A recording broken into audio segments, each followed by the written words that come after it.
Revue. I'm Bob Bockelman, here with you every week, as you know. And today we got a real treat for you. We've got a slightly different show. As you know, we've been adventuring in the past, doing some things whereby we've been honoring some of our restaurants in a different way. A lot of our not-for-profits will have galas in which they involve a lot of our restaurateurs, and we brought you several of those examples last year to show you the phenomenal food that they put out to help you patronize as well as try our restaurants in a different fashion instead of going directly there. Well, today is almost the same thing, but it's a little different. It's called Tales of the Cocktail. Now, how does that involve restaurants? Well, as you know, in our city, we always pioneer on our show the food and the music atmosphere, but the imbibing the wonderful liqueurs, the wines, everything of our city is also a tremendous calling, not only individually, but also paired with phenomenal food. So this event, which is we'll be talking to several people today about it. We'll actually go into detail of it's happening right now, and it's about a 5-day event. Has a lot of things going on, a lot of diversity, so I think you'll really find something to really fill everyone's needs. And what we're going to do is actually divide the show into half. The first half will be a discussion on the event and all the various things you can do if you decide to patronize Tales of the Cocktail. The second event will be somewhat similar to what you've seen. One of the restaurants that are actually featured in the Tales of the Cocktail will be done in an abbreviated version. So we'll have someone here speaking, we'll have all the great pictures, all the usual format that we normally bring to you every week. But anyway, we want you to start off today. And the Tales of the Cocktail was founded by Ann Rogers. Unfortunately, she's out there in last minute, all the details, getting it ready. But she's really sent us an admirable replacement who's deeply involved in the original concept as well as the day-to-day running of the event. And he's a local historian, he likes to be known as.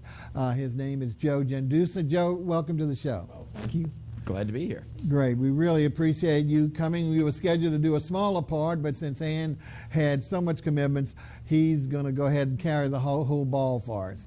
Let's just start from scratch. First of all, I believe this is its 4th year. Is that correct? Yes. We started this 4 years ago. It was basically Ann's idea. It's a great idea when you consider the history of the cocktail here in New Orleans. We like to say the original cocktail was created here in the Crescent City, actually, a long time ago. The heyday of the cocktail, of course, is the mid-1800s, and of course, the city goes back all the way to the French founding of 1718. So we're a city of composite groups of people, not only just the French, the Spanish, just about everybody. The cocktail was perfect. I mean, when you stop to think about it, the cocktail is a composite drink, and what a better way to celebrate the creation of such a thing is having a 5-day event here in the city, and we call it Tales of the Cocktail. And Ann has been using this expression, "sip for the city." It's sort of like, especially since Katrina, it's sort of like helping us out a little bit. But it's going to be a great event this year. It's from the 19th of July until the 23rd, and there are events. The main. We're almost round the clock. Oh yeah, it's a 24-hour. That's what's so good well, about New it. Orleans is a 24-hour drinking town. Right, Let's face right. it. And it's the main base for the event, basically the Monteleone Hotel. Yes, So- the traditional Hotel Monteleone, where I evacuated the first part of Katrina until it couldn't handle it, but has always been the mainstay of this event. Of course, it has its phenomenal restaurants, the Hunt Room, and the tremendous Carousel Bar, which is so unique here in our city and probably in many parts of the country. I got involved in this last year, kind of the back door with regard to, as you know, we have a sister show on film, and Ann was nice enough to invite me, in fact, at the restaurant that we're going to be featuring today, which we're keeping under wraps still at the time, to actually meet the filmmaker from California who did a great little comedy documentary drama based on the origin of the martini. He called it Olive or Twist. And he was kind enough to actually be on our film show, bring his product. Really, really neat. So that's how I got to know about it. And I told Ann last year, Well, listen, let's definitely get something together next year so we can let our people, since you involve the restaurants as well, to get our folks, our audience out there involved, to know about it, especially post-Katrina, and especially now when we really need our people out there in our restaurants throughout our city. Okay, now let's talk about an ordinary day of the 5 days. Now, I know there's no such thing, but there are some kind of repetitious type of events. And then we'll talk particularly about your direct involvement with us. Okay. Well, the events really are all day long, as you were saying, and it's very difficult for me to go through all of them, but I do have a list here. But most of them you do pay for. Some of them are free. Some are free, though. Yes, that's right. So this is what I want to get across. But for example, and you're going to learn a lot of things at these events. Not only sample wonderful cocktails and maybe get some wonderful food, but you will learn. It's like going to class. It's almost like being back in school. But for example, Thursday, I'm looking at the schedule here.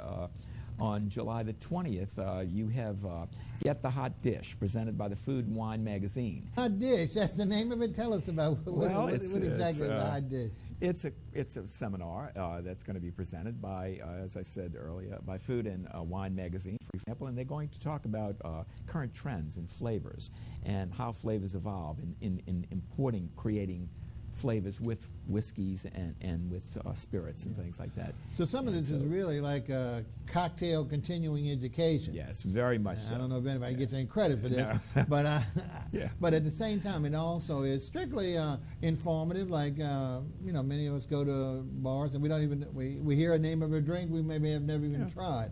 So we'll get to experience that. Yes. We'll get to learn basics about cocktails and wines, etc. So that way we can be a better understanding when we're actually out dining or actually in a bar situation. There's one particular event that actually it's called Tools of the Trade, and it's basically setting up your bar at home. What do you need to have how to have a complete bar? And you would learn basically what another one is Dine and Design. It's not only learning to set a table properly. Wow. With the right glasses, the right silverware, and going along with the drinks. With glasses or which drinks are concerned. But so again, we don't want to make it sound too much like it's clinical, like a classroom thing. So because everybody said we're not going back to school, it's supposed to be. Well, let me explain this to you. There are drinks, of course, during the courses. So it's a little refreshment. Yes, a little refreshment because when the people that are conducting these courses, you understand, they're actually serving drinks to show you, for example, how this will go with that particular dish. So why don't we taste it while we're here? So it can be quite interesting. So that's what's great about this, folks, is that, first of all, they're bringing a lot of authors down involved cocktails that you'll get to meet and hear about their books or their presentations. They're actually bringing mixologists down here who will show some of their creations. In fact, we were speaking before the program, the actual event is actually preceded by some sort of contest involving, and that's how directly relating to the name. Zari, tell us a little bit about that. Well, actually, earlier in the spring, we've done this every year. Earlier in the spring, we have a contest here in the city. It's between the local bartenders, and we get them together at some of the most famous bars in the city, and we request that they come up with a new drink, and we have a committee, and we judge the best drink, and the drink is featured this week at the Tales of the Cocktail, and that's always a lot of fun because that drink will be featured throughout the event. But again, there are many other drinks, but this year it was a rum drink that was the winner, and it's quite interesting. Can you tell us the name? They got to have a fancy name. They named, this one is called the Baja Martini. It's made Baja Martini, so it's martini. It's a martini made with rum. Yeah, so martinis have been lately, in the last maybe 10 years, there's been a big resurgence, but this one with rum. It's made with rum. It's just different, and just it's quite interesting. It really so is. You tried it, I'm sure. I was one of the judges. Oh, okay. It's a tough, as I said, Bob, it's a tough job, but somebody's got to do it. Exactly. I understand what you mean. And we always highlight, of course, the restaurant that it was created in, and but all the restaurants are involved in this, so they all get a lot of fun. And we really will tout all the drinks. We just have one winner, but you get to taste all the drinks that were in the contest, and they were quite interesting. Everybody is very creative, and as I pointed out, all the classes that you go to, for example, are really interesting because you have all of these bartenders, as you were saying, mixologists, not just locally, but you have these bartenders from all over the country, from some of the top bars like the Rainbow Room in New York and places like that. the Carlisle Hotel, places, throughout the nation, some of the most famous bars. I don't know if you realize this, and maybe your viewers would be interested in knowing this, but this month's issue of Esquire magazine, the July issue, it lists the top 50 bars in the nation. Hopefully we're in there. We have 3. 3? Yeah, we're very proud of that fact, yes. And they'll all be featured at the Tales of the Cocktail. At the Tales of the Yeah. Cocktail. 3 All right, so places. we're going to give you a charge. You can either go purchase that magazine or you can go to the Tales. We're not going to tell you what they are No, here. you We'll keep that as a little Come to the secret as Tales, part of yeah. the event. Any of the others that are really either somewhat unusual or something. Well, I know we talked about one really is kind of more geared toward the ladies. What was it called? Something about a salon, a makeover. Yes, martinis and makeovers. This is a great name. That was M&M. Yeah, M&M martinis, and it's an event that's a 2-hour event, and it takes place at one of the spas here in the city, and it's martinis and makeovers, and it teaches the ladies about different techniques of doing various things, I guess, to their face, and the guests receive not only complimentary drinks, but they also receive certain supplies that go along with the makeover production. It's strictly a ladies' event. So Are we sure? In today's world, is it? well, I'm not sure. That's just saying. We better not say that. I was just thinking that it needs that. But, they feature, so if a gentleman might want to go get a makeover in his martini, they might right, not for the turn him away. martini, yeah. You'll have to ask and verify. But that's showing you something. And I know there was another one that was had a cute title with regard to really related to desserts. Do you recall that one? That was cake, tails, and pie teenies. And it Cake, was, tails, and pie teenies. You got to Right. watch yourself on some of these. I can't really say. But we have quite a few really interesting authors here in town that have written books on drinking. And what they're going to do is they're actually going to present drinks that actually go with desserts and certain liquors and liqueurs that are used to make some of these famous desserts. So, and you're going to be able to sample all of that. You're going to actually be taught how to do this. One of the most interesting, and this is something that I like to feature because it's a very good friend of mine, a gentleman by the name of Ted Bro, and he's going to do a whole seminar on absinthe. There's a big resurgence of absinthe, and if you don't know a lot about it, of course it is a very interesting, it's one of the oldest liqueurs in the world, but absinthe, of course, is still illegal in this country. In this country, that's yes, right. but they're going to explain it. There's a resurgence all over the world, all over Europe and Canada, and it's coming back. And we always feel that it eventually will be legalized here in this country. But it's fascinating for him to tell you the story of absinthe and how it was created. And he owns an absinthe production place in France. Oh, in France? Yes, in France, of course. He's a native. And he hasn't smuggled any over here for us. Well, he sells it all over Europe. But he's going to explain to you how the resurgence is coming back and explain to you how the drinks were made with absinthe. And that's a fascinating. Yeah, that does. Yeah, that is really a fascinating seminar. So that'll be really good. And I know the way restaurants are involved here, folks, is that there is a thing called, and we'll talk again with the on the restaurant section of the show, the thing called spirited dinners, which is actually a dinner at the restaurant, and we'll talk in detail. But I know they also have some lunches during the day, don't they? On certain, Yeah. and again, it may not be as heavily involved with the celebrities and stuff, but I know there's also lunches. So for those who are not available in the evening, I know you can even make a luncheon. Make a luncheon. And they have them at all different venues, so it's not like everything's fixed at one place. Even though Hotel Monteleone is really kind of the core central. Base. Yeah, that's the home base. And everything revolves around that wonderful bar you had said, the Carousel Bar. Yes. That's home base for everything. For those who don't know, the Carousel Bar really goes around. Oh, yeah. It really goes around. So you got to watch how much you imbibe to make sure you can get off that carousel. Well, one of the other things that we really should mention, too, if you don't want to do any of these things, but you want to sort of like really do something really interesting, every day at 4 o'clock, there's the Tales of the Cocktail Southern Comfort Cocktail Tour. Now this, I'm glad. is, Now this is where you're intricately involved. I'm is that very correct? much involved in Excellent. that. So that's Yeah. where you're perfect And- lead in, because I was just about to ask you. Well- Let's talk about your. We've hit a couple of the real fascinating Yeah. things, but I know your daily event is one of the most key elements of the program, and always expected and anticipated and attended. So tell us what that French Quarter. Is that what we call it, French Quarter It's a tour? French Quarter walk. Okay. It starts every day at the Lighthouse at the Gray Line office in back back of the Jack's Brewery, if you notice, right on the riverfront. It's a 2.5-hour to 3-hour tour, but what it is, we call it History with a Twist. And what will happen on this tour is you will be taken in some of the most famous bars and restaurants in the French Quarter.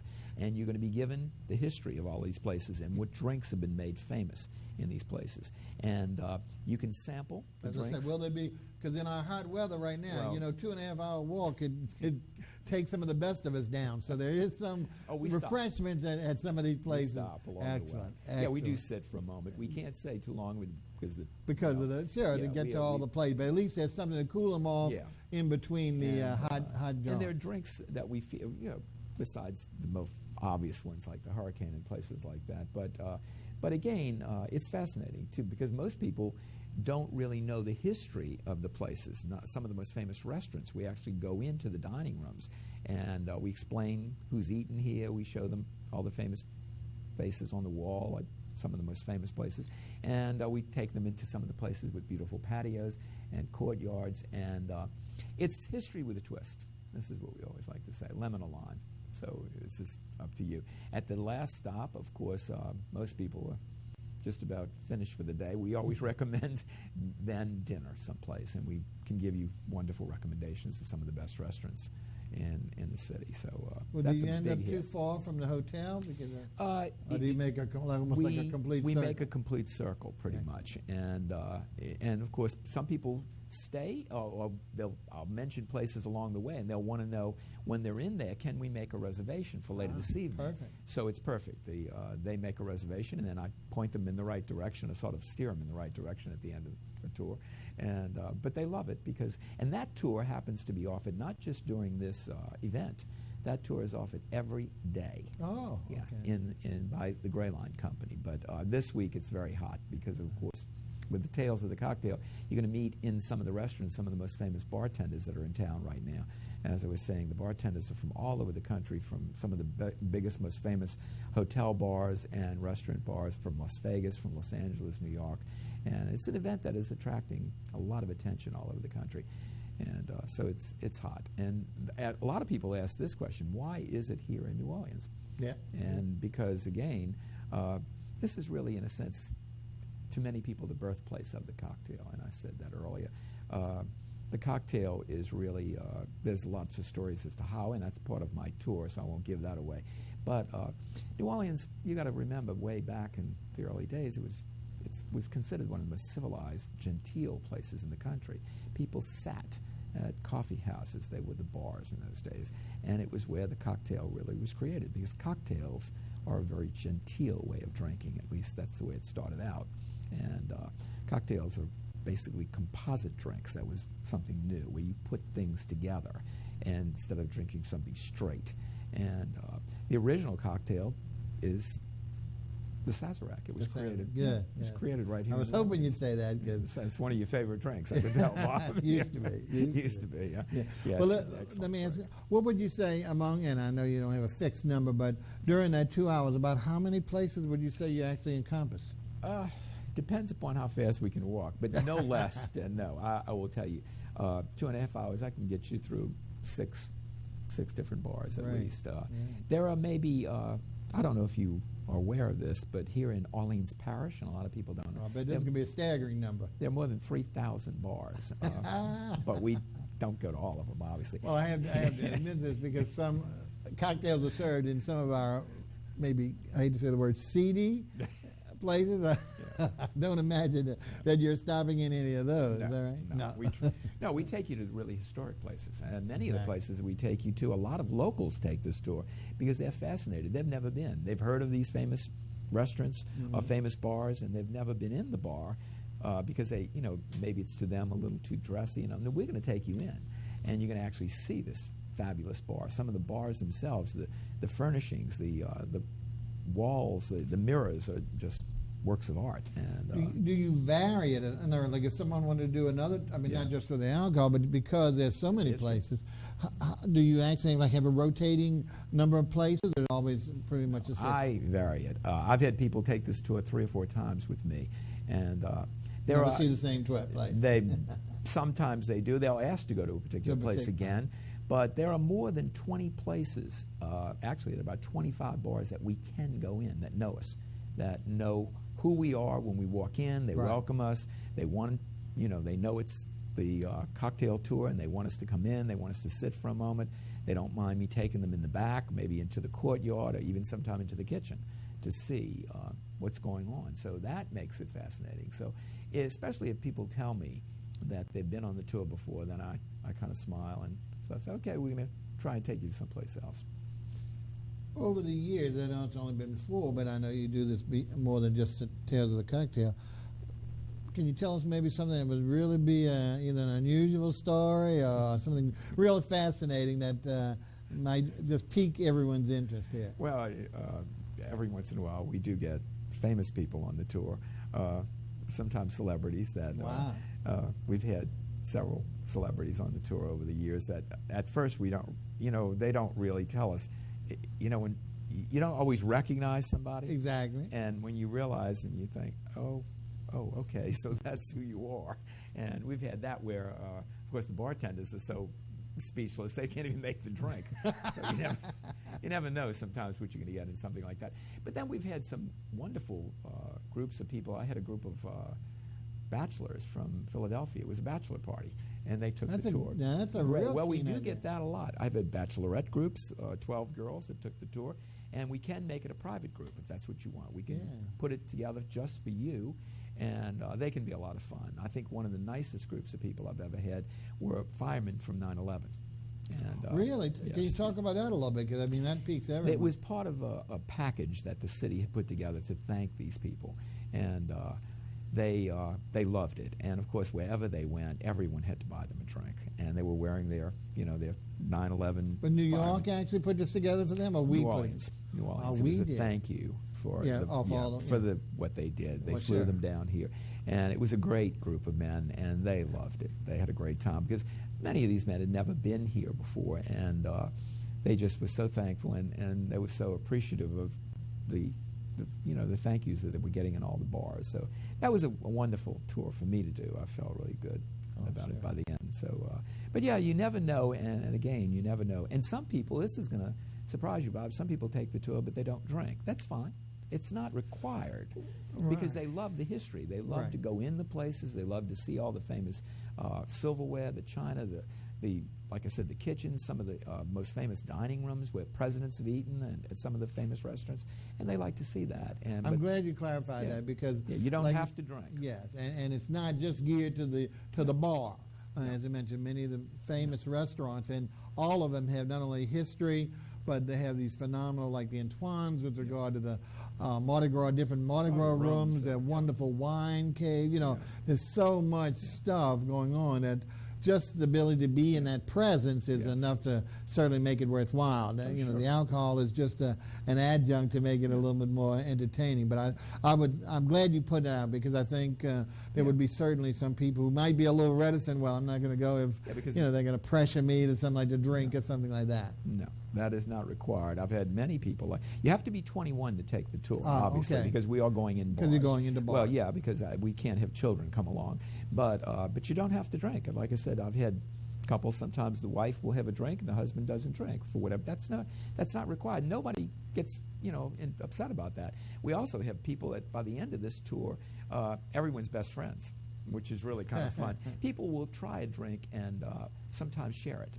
Everybody. You've had a lot of drinks. Just to taste. Everybody sticks a straw in the drink and says, oh, that's good, or I don't like it, or whatever it might be. And there are various drinks we tout along the way, but they're not necessarily all one particular brand, all one particular type of liquor. So it's different taste. Different variety, different variety. Now, do you keep it to a limited number each tour? Because you don't want it to get unmanageable, I imagine. The tour cannot, one guide cannot handle more than 22 people. Oh, okay. And if we get over that, what happens is we call in another guide. Just schedule a separate We'll call in, we'll just have 2 groups going. So right now, this week with Tales, we're going to have 2 or 3 groups going. Oh, I bet.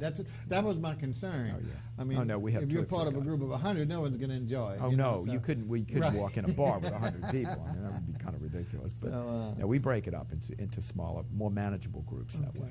Well, before we wrap up, anything else? Well, first of all, you'd like to say thank you so much for coming in. We really appreciate you volunteering, well, to come do your part, but also to take on the additional role for Ann, because I know she's intricately involved, and you've just done a bang-up job to give a real good overview of the event. Of course, there's no better way than to go out and experience it.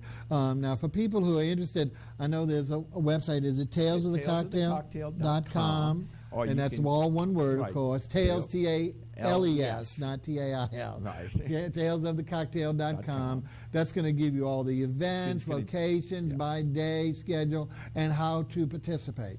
Any other way that there's a phone or phone something? number, 1-800-299-0404. Okay, 1-800-299-0404. Okay, so if you're not into the computers, give that call. They'll answer any questions. Any questions you have. July 19th through the 23rd. It's day and evenings events. Yeah, the best thing is getting that, since I know they have a prepared thing to mail you, but being so late now, the best thing is to get some access to the computer so you can see all the events right now, so you can pick and choose what you like. But again, we want to thank Joe very much for giving us a representative example of what Tales of the Cocktail is. As we said, it is the 4th year of this great event. We're so pleased they come back to us and keep us as the forefront, especially now in the post-Katrina days. The long, hot summer, we need our visitors. We need that group, but we also need the locals. This is a perfect chance for locals to learn a lot more about their city, and especially to have a welcome diversion from the continuing care that we're having to do of our own personal rebirth and all the things that's involved with our own situation. But what we want to do now is we're going to shift gears, as we mentioned, and we're going to go ahead and do what we call the restaurant segment of Tales of the Cocktail. So we're going to change, and we're going to bring you the representative of Mortons Steakhouse, and he'll be here shortly, so let's take a break. I don't know what you're...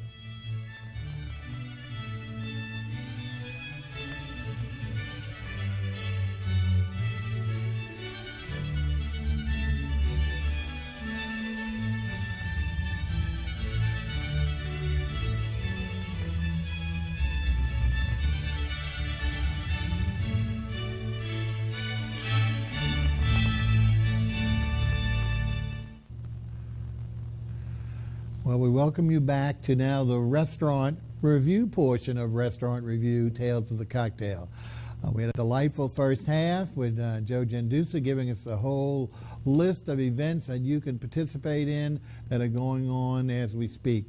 Meanwhile, we want to mention, as we did earlier, that there are a series of dinners called Spirited Dinners, very well done, in which not only the winning cocktail is featured, but any choice of, obviously, beverages available. But more importantly, a lot of the, each one of the events has a somewhat of a celebrity in attendance, whether it's an author, or one of like Joe, or someone like anyone that will be there to kind of even talk a little bit, and as well as a mixologist to speak and to mingle within the crowd to make everyone feel better.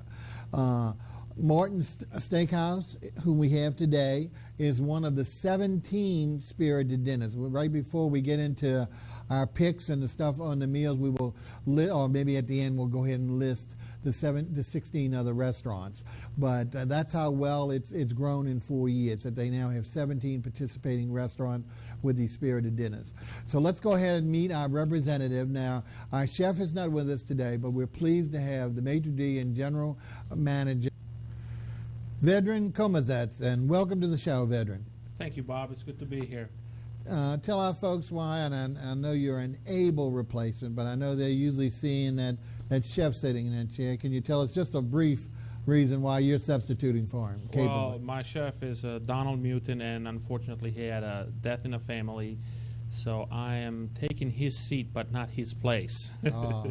May I ask just one question? Do you believe Donald will be back for your spirited dinner? Oh, yes, he will be. He Excellent. will be back. Because I know you'd be in that kitchen doing it, but I mean... Of course. There you go. There you go. So, well, VEDRAN, tell us a little bit about first of all, Mortons, its history here in the city, a little bit, I know Donald's been here a couple of years with you, a little bit about his experience and your experiences before we actually start showing the people some of the great food you have to offer.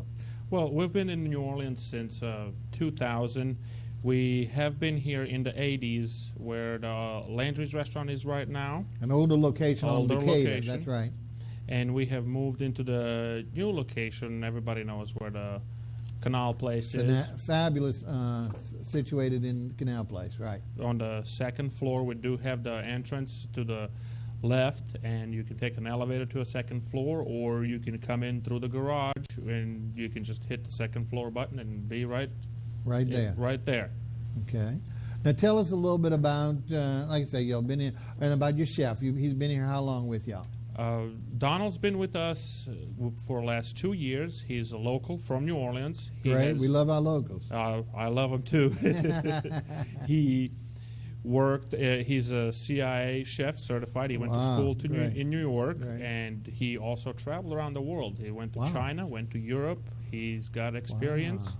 And if you come in a restaurant, you can spot him. He's usually on the front of the restaurant, from the other side, looking into the kitchen, helping out. Sometimes he will walk around, greet the guests, talk to them, make sure that their dinner is great, that they're having a good time, along with myself. And of course, well, that's why this show is great, because the people oftentimes will see the chef up front. So obviously, when he does make an entrance or he gets visible, they feel a little camaraderie with him. So hopefully, they won't be asking you how to prepare a dish. But the important thing is, I know you know anyway. You see me, we can find a chef.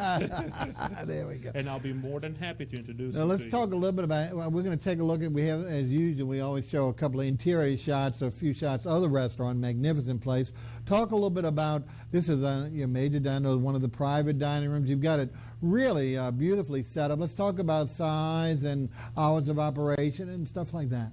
Well, we're open from 5:30 to 11 every day. 7 days a week. 7 days a week. Okay. And we have opened up right after Katrina. We opened up in January, on January 12th. Wow, very early. And we have a full menu. We have a full hours of operations. We are Sundays open from 5 to 10. Oh, okay. And from there, you're more than welcome to be in the bar at 5 o'clock. We start serving dinner at 5:30, and the restaurant dining room by itself seats about 200 people. That's a lot of people. It is, but as we were talking earlier, the way you have it divided, hopefully the people can see that, it's broken up into so many smaller segments that it's got that intimacy that most people want, and at the same time the visibility that's so important to a New Orleans restaurant. Yes, and if you find yourself in a restaurant, you will most likely see people standing up, talking to each other because they're friends, they're family, they've seen business colleagues. It's usually when they do the walk to the restaurant, when we take them to a table, they'll see each other, they'll stop in and talk. It's, I love the energy of that place, because you see people there that you see every other week, every day, and you become so familiar with them that you know their kids' names, you know their families, you know who they are, you know what they like, and that's what I like about that restaurant. And we have, like you said, we had 3 rooms in the back where we can do the birthday celebrations, anniversaries, or we can break them up and have one large room where we can have about 100, 110 people in that room for a large party. And one of the neatest things that some people don't know, haven't been in a restaurant, is that you have validated parking, because sometimes that's a prohibition. A lot of people, they don't want to go pay the parking in the quarter, And even though you're not in the quarter, the idea that you all are that full-class restaurant service to provide the validation in a covered parking lot as nice as Canal Place with that convenience is just a tremendous value to your diner. You can always find a parking space in there, guaranteed. Exactly. Now what we want to do, folks, is our normal thing. We're going to do one of two things. Well, go through some of, we don't have the full pictures that we normally do because we're doing a limited version. But what we're doing is predominantly giving you some samples of each of the categories, and we'll also highlight the differences because we don't always have the pictures from the dinner there, the special dinner that VEDRAN and Chef Mutin is doing for the Spirited Dinner. But we will tell you which items are for that event and which items are just on the menu and available to you at any time. So let's dig into it, jump into the appetizers. And folks, we got a great looking dish for you here. We've got a couple of views of what they call colossal shrimp cocktail. And we're going to see it as you can see there. And the Colossus, you know, is supposed to be one of the largest things in the world back in the eighth wonders of the world. And certainly these shrimp, I would call them a prawn. They're so big. So tell us a little bit about your shrimp cocktail besides just the beautiful size shrimp that you're presenting to the audience. The shrimp cocktail, first of all, you saw the size. They're colossal. They're 6 to 8 to a pound. And we do serve them cocktail sauce on ice, chilled with mustard and mayonnaise and a cocktail sauce as well. And what we're doing for the spirited dinner is we're doing a colossal shrimp remoulade, which is going to be, we want to put the twist on it. You know, the shrimp cocktail you can get at the restaurant every day, anytime. But chef decided to go back to the original steakhouse dinners, right? And that's where he's doing the. And remoulade being such a key to our city, so that, and with shrimp that big, folks, it's a meal in itself. Can't even picture how big that will be. All right, now you have another appetizer that's not on the spirited menu, but is on your typical one. And most steakhouses have gravitated to fish lovers as well, because especially today's healthy market where people are very concerned.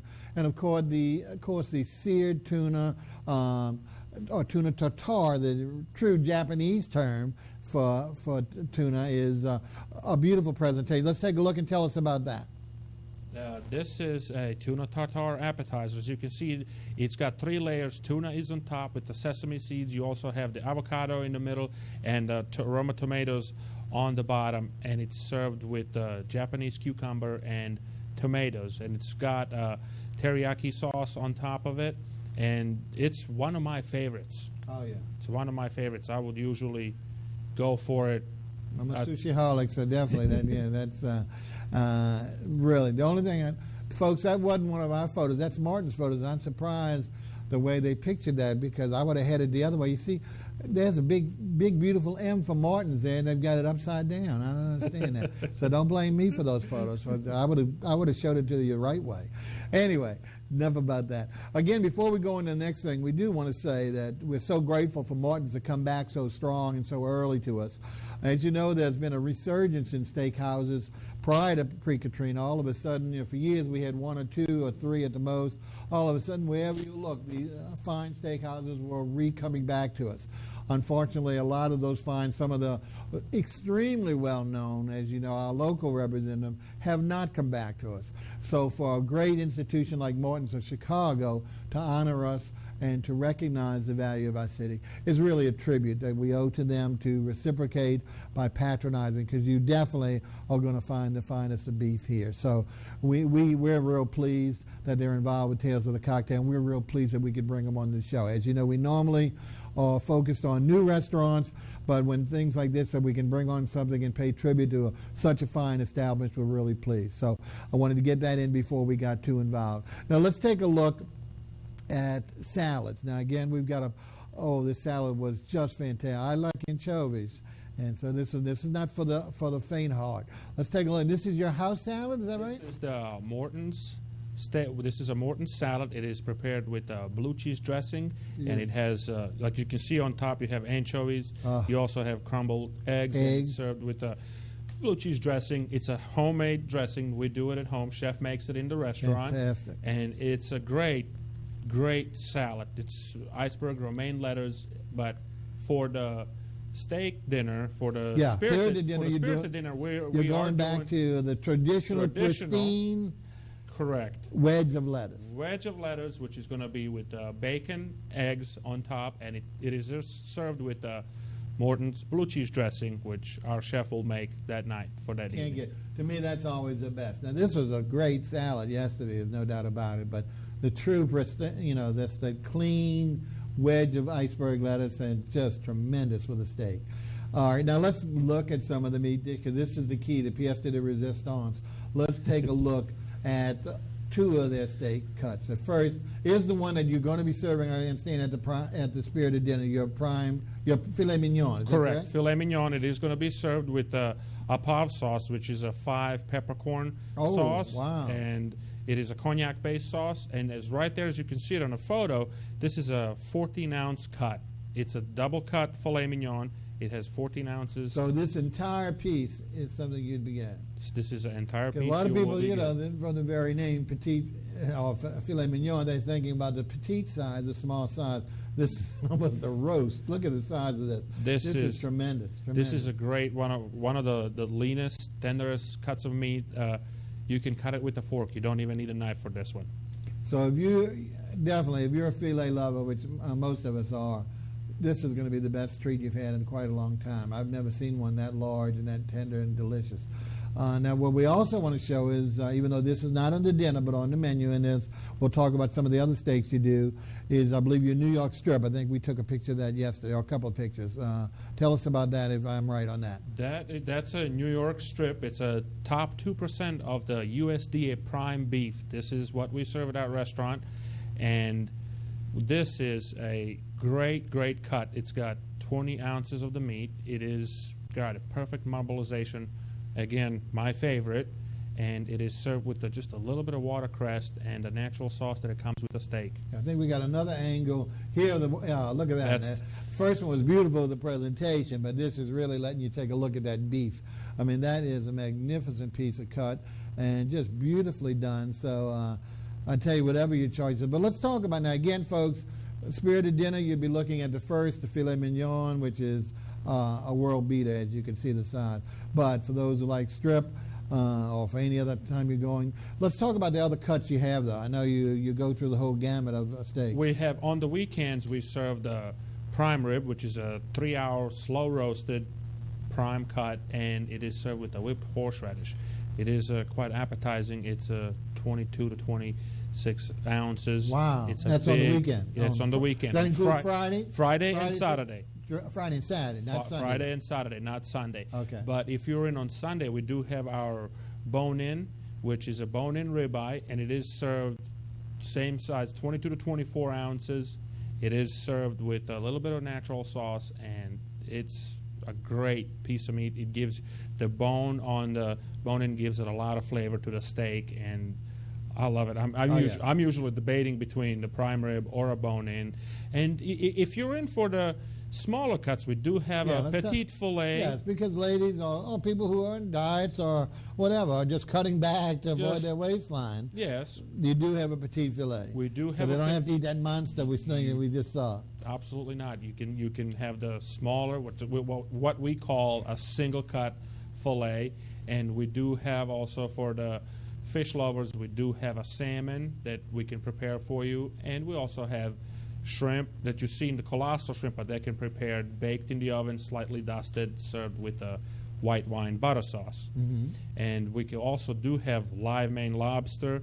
Wow. Or if you want, the lobster is flown in fresh daily. They're moving. We show them. We bring them to you where we have the menu presentation. When the server arrives at the table, he will bring all the steak cuts. You can actually see them. They will show you the lobster. Fantastic. They will show you the fish, the salmon, and they will have all the vegetables, potatoes, asparagus. Yeah, well, we can talk about sides in a second. Any other seafood or meat dishes? I thought you had a couple other variations. Let's talk about those. We have the crab cakes, which are wonderful. There's as an entree? As an entree and as an appetizer. Okay. And we also have as an appetizer. Tell us a little bit about those, how they presented. They are prepared. Chef hand makes them, just barely bonds them together because how much crab meat he puts in there. It's a great entree. It's a seafood. It's very light, and it is prepared with mustard mayonnaise sauce on the side. And you can have one for an appetizer, or you can have 3 for the entree. It's a great dish. Okay, and what else on the entree list? On the entree list, another recommendation I would do. We have the porterhouse. It's the best. I didn't know I was afraid to ask that because, but that is, that's why I carry this belly. That is my favorite That's piece. the best. For the gluttons like myself, would you tell us about the porterhouse? But don't focus on the belly, please. I'm not a. Go ahead. Anyway, the porterhouse is what we call the best of both worlds. The difference between a porterhouse and a T-bone. Porterhouse will have a larger fillet on the side, right. and it is, you get a one side New York, one side fillet. It's a 24 ounces for the single, but if you bring your appetite, we do have a 48 ounce, which is it's a great steak. It's just wonderful, juicy, and we broil our steaks anywhere between 800 to 1,000 degrees. So when they're grilled, the juiciness just gets seared inside of the steak, and that's how we cook them. It's amazing. When you get it medium rare or a medium temperature, they are just absolutely. So that 48 ounces is really when you're ready for your last supper. That's what. So. Well, you know, we do have ambitious people that come in and you know. I'll try it. It's a great steak to split for two people. Yeah, that definitely is. I think more of the diners are going to share it with their co-guests because that's a huge piece. That's a huge piece, and it's meant to be that way because you will have me by the side of the table. I will cut it in half, split it for you, serve it for your table side. Right, that's perfect. So it's not like everybody trying to cut. No. We try to make it as easy as possible. All you have to do is bring your appetite. There's no work involved. Now let's talk about some of the traditional sides before we get back to. We got some pictures of dessert. But remember, folks, we're talking about a lot of the various entrees that they have here. The spirited dinner, is a fixed items that the chef has selected. So it's not, you can't go in there to that dinner and just pick and choose what you want. It is the, as we mentioned earlier, that the colossal shrimp remoulade. It is the wonderful iceberg lettuce, and it is the filet mignon that we just saw. So these others are for you when you and your family or whatever go at any other time to see the variety of stuff there is. But let's talk about the standard sides that we can pick and choose for these great selection. Standard sides, you can pick and choose the traditional steakhouse sides. We do have the cream spinach, which is prepared with a dash of nutmeg. It's a great dish. Yes. We do have the lyonnaise potatoes, which are sautéed with onions, and we also offer French fries and traditional baked potato. But the baked potatoes, you can ask for butter, sour cream, bacon, whatever you would like on there. We do not automatically stuff them. Good. We bring them. They're Idaho potatoes, and they are 18 to 22 ounces per potato. So Wow. they are great potatoes, and we do have the hash brown that we serve. And going into the vegetables, you can pick the asparagus. You can do sautéed spinach and mushrooms. You can have mushrooms and onions sautéed together. The traditional steakhouse, if something that you say I want spinach by itself with a little bit of a garlic, it's not gonna create a chef to stop, or it's Right. easy for him to adjust that and make it. And if you come in and you want to try the spirited dinner wedge salad, we can prepare it for you, or filet à pot with the apave sauce. We can do that as That's well. peas for people who don't speak French. Yeah. Anyway, the great deal. So, folks, you see, it's tremendous. And this is VEDRAN Comazet's substituting for his chef, Mortons, who's will be with everyone back for the spirited dinner and, of course, all the other meals. Doing a great job on behalf of his restaurant and his chef, and we're so pleased that he's here. We're talking about Mortons in context of the Tales of the Cocktail, which we said is going on along with 16 other restaurants. And if we have time, we'll mention those too, so you can pick one of the others, but I think this is certainly one of the better ones, and we'll say who's going to be at this particular one that might lure you there. Okay, let's go on, and now we'll go back to the pictures. We've got a few of the desserts, I believe, including the one on the spirited dinner. The first one is, and I won't say, but I know it's your legendary Hot chocolate cake. Chocolate cake. Look at this, folks. This is a hot chocolate cake. It's my favorite. Every time I go in for a dinner and I just about think where I cannot eat anymore, Right. I'll order one because it has the chocolate center that just oozes out, melts away. You can see that if you look in the where the slice part is. It's just oozing out of there. It is great chocolate dessert. It is served with a Haagen-Dazs vanilla ice cream. Oh my goodness! And You don't so- see that, I believe, huh? You don't No, see that. you don't see that on there, but it does have a scoop on the side Wow. that comes with the ice cream. Wow! Knock your socks off with that. And you do have the raspberries there. It's a great with the glass of port wine after dinner. It's a But great chocolate lovers selection. like myself, the problem is it's got to be. I wouldn't even talk about calories, but it's got to be so heavy after all that other stuff. I don't know how you'd have room for it if you truly ate a big steak. I always find room for it somehow. I understand. when that comes in front, I always have that. Now that is going to be on the Spirited Dinners. Actually, we're having an apple pie. Oh, okay. Which Tell us about is that. apple pie. It's a traditional apple pie. It's Granny Smith apples with golden raisins. It is baked. It's upside down. Okay. Served with vanilla ice cream on the side as well. Mm-hmm. It's a great apple pie, and we do serve those on a regular. If you want, when you come in for dinner, you want to ask for it. It's not a problem. We can prepare that. They're individually baked and they're made fresh from scratch. But the next picture is my favorite, especially right now in the hot summer days, the throes of New Orleans summer. What better than a cooling dessert? And one that used to be, when I was growing up, everywhere, that disappeared and now is few and far between. And I'm telling you what's so good about this is they assured me this is baked freshly for you every day. And let's take a look at the key lime pie, folks. Unbelievable. Three of us had to share this. It was so much yesterday. So tell us about the key lime, because I mean it was just dynamite. I didn't even want to eat any of the creme fraiche, the whipped cream, because it was so delightfully fresh and true and authentic to taste that I basically stuck with the lime portion of the pie. Chef makes it every day. They are, like you said, they're freshly made. It's got that great balance of sweet Right. and lime, and it is graham crust on the bottom of it, and it's fresh, it's crispy.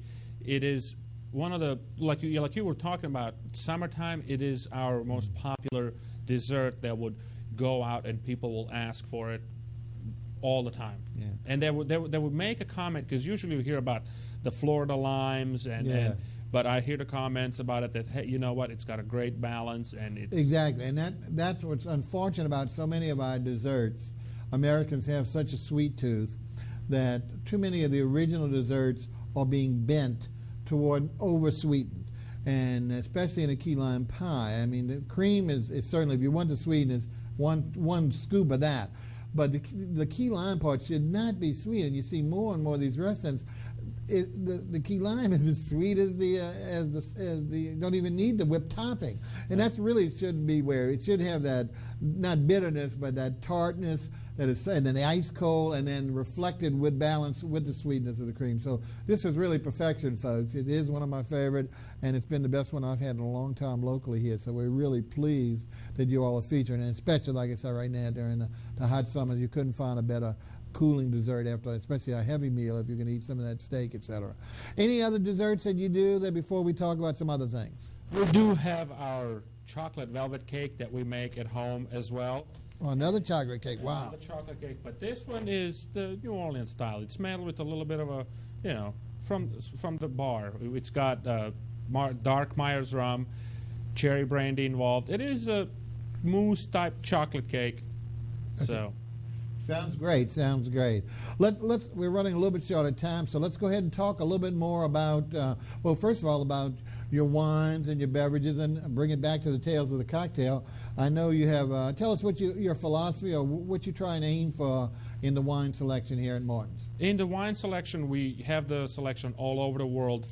We're mainly concentrating on the Big Red Cabernets and Merlot from California. We are all over the world with Chilean, Australian, Italians, even South Africans. The wine list is growing on a daily basis, and we're just, because it's a steakhouse, most people tend to pull onto the big reds. Right, reds. Got to have reds with that meat. Okay, a couple other things. We mentioned that at your dinner, well, will you have the cocktail that's featured? What was it called? Joe told us The Bacardi. Baja Martini, excuse me.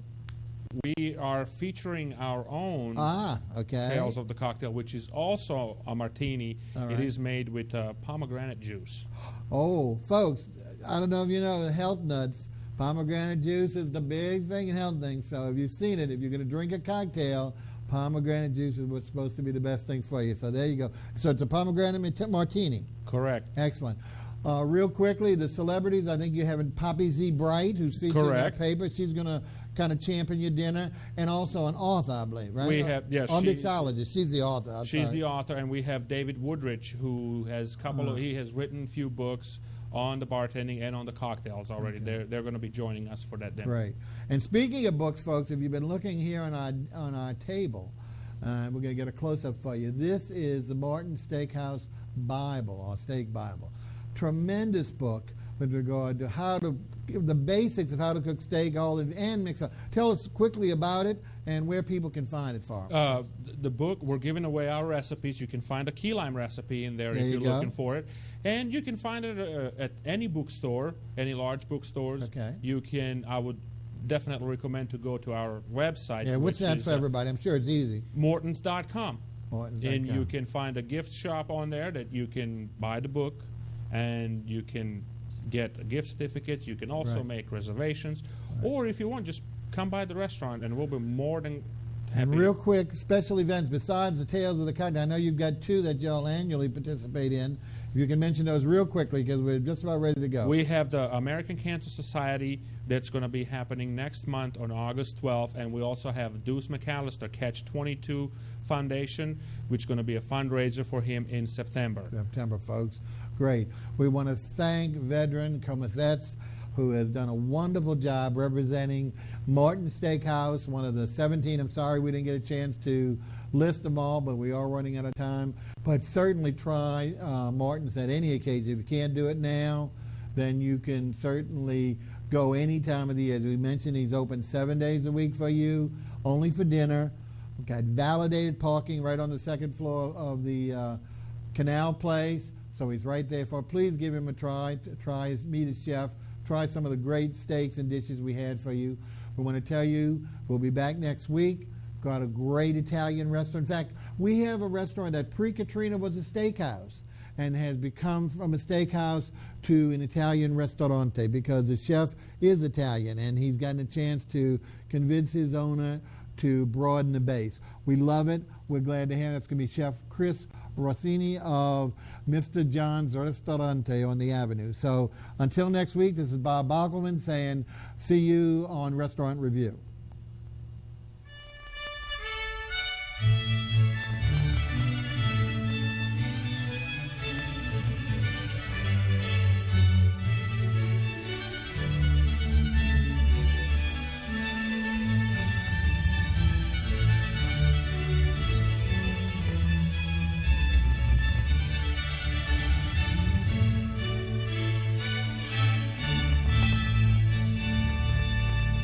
What?